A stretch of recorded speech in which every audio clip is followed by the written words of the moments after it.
आज हम बहुत ही मज़ेदार क्रिस्पी और क्रंची से स्नैक्स तैयार करेंगे। इसकी ख़ास बात यह है कि ये बच्चों को बहुत पसंद आने वाले हैं। इसको आप चाय के साथ सर्व करेंगे ना तो खाकर मज़ा ही आ जाएगा। कम बजट में इसको हम तैयार करेंगे और तकरीबन 5 से 7 मिनट लगेंगे और बड़े ही मज़ेदार हमारे ये स्नैक्स बनकर तैयार हो जाएंगे। इनको बनाने के लिए हमें जो इंग्रेडिएंट चाहिए, 3 टेबलस्पून इसमें हम घी का इस्तेमाल करेंगे, हाफ़ टी स्पून इसमें हम अजवाइन लेंगे, हाफ़ टेबल स्पून नमक लेंगे और हाफ़ टेबल स्पून ही हम ज़ीरा लेंगे। साथ ये मेरे पास है मैदा, ये है तकरीबन 2 कप के बराबर। अब सबसे पहले हम इस मैदे के अंदर डाल देंगे घी। ये आप ज़रूरी नहीं कि आप देसी घी का इस्तेमाल करो, जो भी आप यूज़ करते हो वो डाल देंगे। इसके बाद नमक, ज़ीरा, अजवाइन सारी चीज़ें डालकर इसको हमने नीम गर्म पानी से गूंद लेना है। इस आटे को आपने रोटी की तरह का जो हम आटा गूंथते हैं उससे थोड़ा सा आपने सख्त रखना है, इसको नरम हमने बिल्कुल नहीं रखना। तो देखें जी, इस तरह की आपकी डो होनी चाहिए। थोड़ी हार्ड रखी है मैंने और इसको 10 से 15 मिनट का अब हम रेस्ट दे देंगे। इस डो को रखे हुए तकरीबन मुझे 15 मिनट हो गए हैं और देखें डो हमारी कितनी अच्छी सेट भी हो चुकी है। अब आपने क्या करना है, इसको 2 इक्वल पार्ट्स में डिवाइड कर देना है, यानी कि 2 इसके हमने पेड़े बना लेने हैं और फिर हमने रोटी की तरह की इसकी 2 रोटियां बेल लेनी है।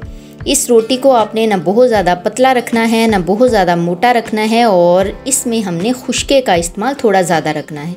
इसकी मोटाई आपने इतनी रखनी है कि जो नॉर्मल हम रोटी बनाते हैं ना, रोटी को डबल कर दें तो इसकी मोटाई इक्वल हो। बस इतनी आपने इसकी मोटाई रखनी है, तभी हमारे ये जो स्नैक्स हैं ये क्रिस्पी और खस्ता बनेंगे। तो देखें जी, मैंने एक रोटी को बेल लिया है। इसकी मोटाई मैं आपको चेक करवा देती हूँ कि इतनी मोटी होनी चाहिए। देखें, ठीक हो गया। इसके बाद अब आपने क्या करना है, मेरे पास तो पिज़्ज़ा कटर अवेलेबल है। अगर आपके पास है तो आप बेहतरीन सी किसी भी शेप की इसकी कटिंग कर लें। अगर नहीं है तो आप छुरी का इस्तेमाल भी कर सकते हो। तो देखिए, मैंने खूबसूरत सी इसकी इस तरीके से कटिंग कर ली है। ज़रूरी नहीं कि जैसे मैंने की है आप लोग भी वैसी करें, लेकिन जो शेप मैं दे रही हूँ ना, जब फ्राई होने के बाद इसकी लुक और ज़्यादा अच्छी आएगी और दिखने में भी अच्छा लगेगा और खाने में तो ये बहुत ही मज़े का होगा। तो देखें जी, इस तरीके को फॉलो करते हुए मैंने अपने स्नैक्स को कट कर लिया है। इन स्नैक्स को फ्राई करने की भी एक इम्पोर्टेंट ट्रिक है। आपने क्या करना है, आपने एक खुली साइज़ का बर्तन लेना है, छोटा बर्तन इस्तेमाल नहीं करना और उसमें आपने ऑयल थोड़ा ज़्यादा लेना है। मैंने यहाँ 3 कप ऑयल लिया है और ये तकरीबन हमारे 3 से 4 टेबलस्पून मैक्सिमम इसमें लगेंगे फ्राई होने में। बाकी हमारा जितना भी ऑयल है उसको हम छान कर दोबारा इस्तेमाल कर सकते हैं, कोई मसला नहीं है। तो आपने पहले ही ऑयल का इस्तेमाल ज़्यादा करना है और किसी बड़े और खुले बर्तन का इस्तेमाल करना है।